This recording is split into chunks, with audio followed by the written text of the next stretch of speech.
ভগবান শ্রীকৃষ্ণ বলেন, আমি এসেছি তোমার কাছে তোমায় কিছু বলার জন্য। কাঁদছো কেন খারাপ সময় দেখে? এটা আসেই কিছু শেখানোর জন্য। একবার ভাবো, যদি তুমি আমায় ডাক না দিতে, তবে আমি তোমার কাছে কিভাবে আসতাম? আর দুঃখই যদি জীবনে না থাকে, তবে আমরা সুখের মর্ম কিভাবে বুঝতাম? আর কি সুখ দেব আমি তোমায়?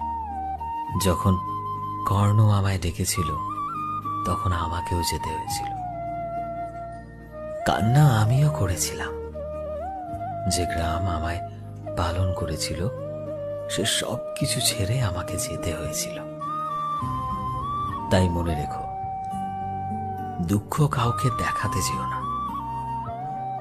হাসি মুখে নিজের কান্নাকে ঢাকতে শেখো।